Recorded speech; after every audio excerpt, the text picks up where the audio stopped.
What's good, everyone? OJ here, and welcome back to Big Nintendo Switch and RPG News. Today, we've got a lot of great topics to go over, so we're going to go ahead and jump right into it, starting off with this massive announcement from ATLUS, the game that's been, 5-6 years in development now? We just haven't seen anything on this game until now. Finally, at the Xbox showcase, Project ReFantazio revealed as Metaphor ReFantazio for the Xbox Series and PC. But wait, I think that there's definitely more systems. I know this is something that a lot of you guys are asking about. The internet is ablaze. Heck, I think this could even make its way to a little system that Nintendo has next. So let's go ahead and let's talk about all of this with this game. So ATLUS has announced, once again, Metaphor ReFantazio, a new title from Kazuhira Hashino-led Studio Zero, previously known as Project ReFantazio.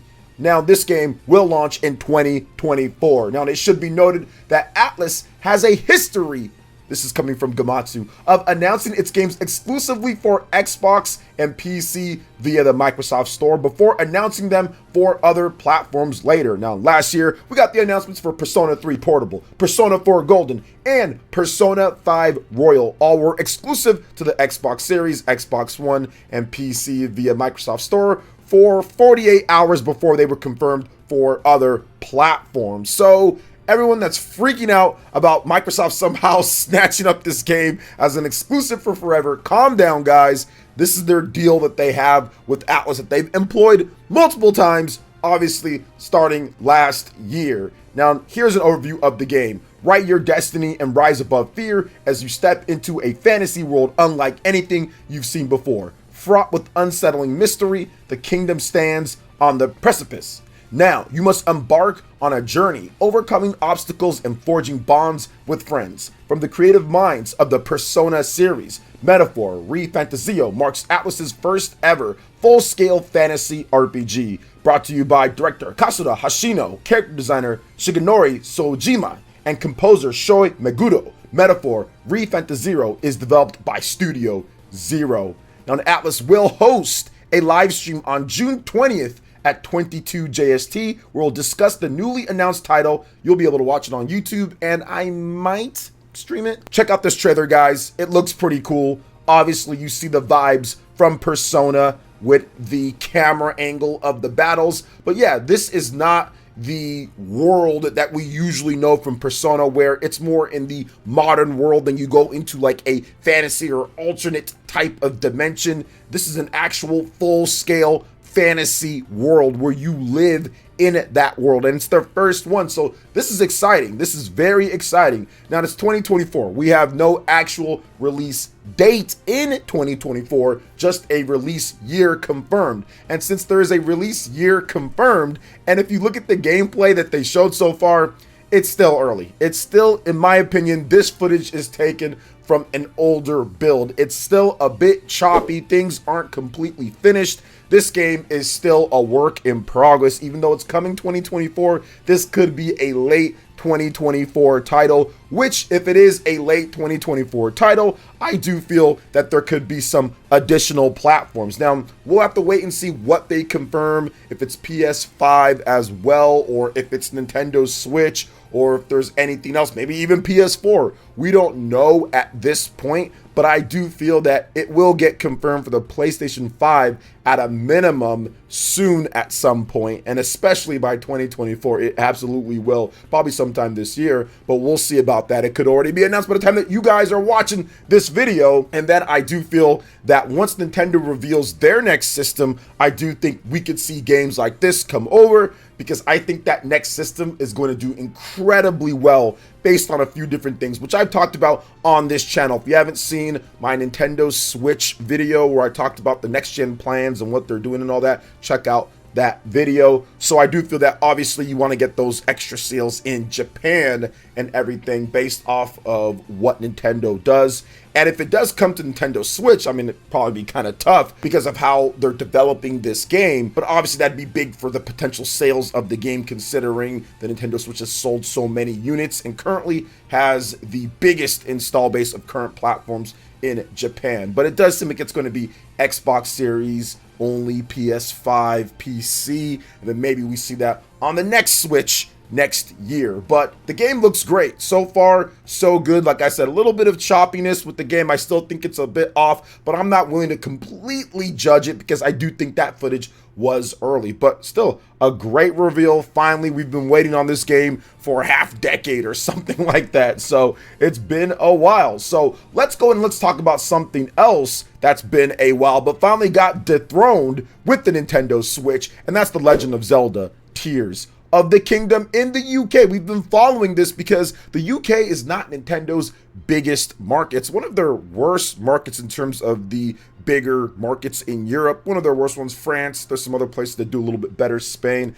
But at this point, the UK has been good to Nintendo Switch because of The Legend of Zelda Tears of the Kingdom. Well, that's been dethroned because Big Diablo 4 came out this past week and took it off the top. But Tears of the Kingdom was still the second best-selling game for the week with the UK software sales. These sales are for the week ending on June 10th. A little bit of a 36% drop, but it's still doing good. And one thing about this is that the 4 weeks that it was at the #1 spot in the UK was the longest time that a Zelda game has ever held the top spot. So 4 weeks, almost a month there, pretty much a month, held that top spot. Pretty good for one of Nintendo's weaker markets in Europe, and also goes to show you that the high quality of a game like The Legend of Zelda can actually help in those long-term sales in markets that aren't as friendly to Nintendo. So people were talking about how, oh, they're not sure if Tears of the Kingdom can hold up in the long run because of games like Pokemon, Scarlet and Violet. Those didn't. Yeah, but Tears of the Kingdom is a legitimate Game of the Year winner, or it's a legitimate Game of the Year contender,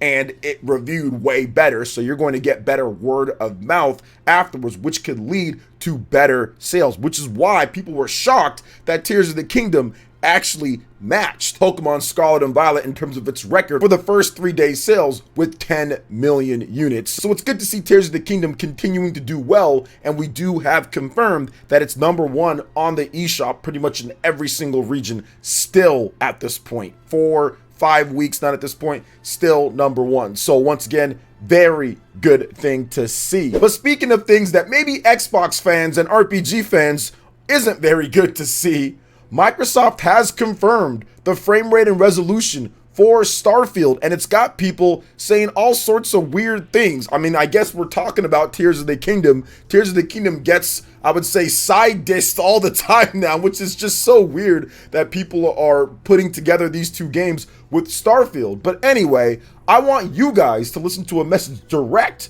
from Mr. Todd Howard on Starfield running at 30 frames per second on Xbox Series X and also on Xbox Series S. It's 4K in the X, it's 1440 on the S. We do lock it at 30 because we want that fidelity, we want all that stuff. We don't want to sacrifice any of it. Fortunately, in this one, we've got it running great. It's often running way above that. Sometimes it's 60. But on the consoles, we do lock it because we prefer the consistency. Yeah. Right? You're not even thinking about it. And we don't ever want to sacrifice that experience that makes our games, really, really special. So, feels great. We're really happy with how it feels, even in the heat of battle. And we need that headroom because, in our games, like, really anything can happen. So there you have it, right from the horse's mouth when it comes to Todd Howard. Now, when it comes to PC, it does seem like that's going to be 60 frames per second. If you want to get your Starfield fix at 60 frames, bam, it's right there for you. I mean, I understand where some people are upset, right? I saw my friend Dreamcast guy, he stated like 60 frames, it should just be there. It's the most powerful system in the world, and it's unfinished. And I don't think a game is unfinished if it runs at 30 frames per second, even if it's on the most powerful console in the world. Like, I don't think it's unfinished. I think that was just their design in terms of a game developer for what they're trying to do with that game. Now, I understand that that could be disappointing for some, but I think that Starfield is a game that has a massive, huge, gigantic world with so many aspects and elements and things in there to do. I don't understand why people can't understand that that type of game is going to be difficult to be running at 60 frames per second, even with powerful hardware. It would probably be incredibly unstable if they decided to do 60 frames on a console. It probably wouldn't run really good overall. It would probably have issues. For example, like Star Wars, that new Star Wars game, that does not run at a perfect 60 frames per second. And that game is a fraction of the size in terms of worlds that you can have and the scope and scale. It's a fraction of the size of what Starfield is. And that's not running at 60 frames locked, no problem. Now, I get it because Bethesda is a first-party developer and they have that direct access to Microsoft in terms of being first-party, so it should run better there, and I completely understand that. But at the same time, once again, like, I just feel that Starfield is one of those games.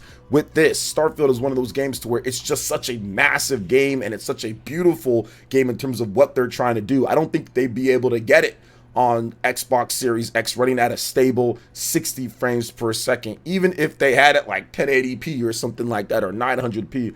I just don't think they would, but you never know. Maybe there's an update in the future, maybe something happens, but I just don't understand why people are comparing Tears of the Kingdom on a Nintendo Switch, which that hardware is so old at this point, to like Microsoft and the Xbox Series X, which is much newer, which is obviously much bigger, much more powerful system. Like, the comparisons are weird to me. 30's not good enough for you on there, then you can always play something else, right? You can always play something else. So speaking of playing something else, I think some Persona fans might be opting to play something else after this news about Persona 3 Reload, because we've got a confirmation that it will not include content from FES or Portable, including the female protagonist that people love. So this is coming from Persona 3 Reload producer Ryota Nitsuma and chief director Kazuhisa Wada on Persona 3 Reload, only featuring the base Persona 3 content.